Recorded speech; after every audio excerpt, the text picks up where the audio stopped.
এবার আপনি আরেকটা দোয়া পড়বেন, শিখে নেন।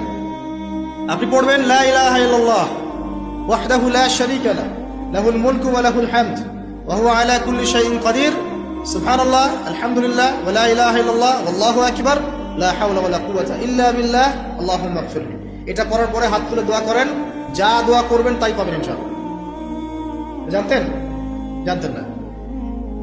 তো এই দোয়াটা হচ্ছে দোয়া কবুলের অস্ত্র। ঘুম থেকে ওঠার পর যদি এই দোয়াটা করে দোয়া করেন ইনশাআল্লাহ দোয়া কবুল হয়ে যাবে ইনশাআল্লাহ। আমাদের জীবনে চাওয়া পাওয়ার কি অভাব আছে? প্রচুর চাওয়া পাওয়া। বৈধ চাওয়া পাওয়াগুলোকে পাওয়ার জন্য আল্লাহর সাথে সম্পর্ক করতে হয়, আর আল্লাহ পাকের সাথে সম্পর্কে কিছু ওসিলা মাধ্যম লাগে। এই দোয়াগুলো হলো মাধ্যম, আমলগুলো হচ্ছে মাধ্যম। তো আল্লাহ পাক যেমনটা বলেছেন ফাযকুরুনি আযকুরকুম ওয়াশকুরুলি ওয়া লা তাকফুরুন, তোমরা আমাকে স্মরণ করো আমিও তোমাদেরকে স্মরণ করব।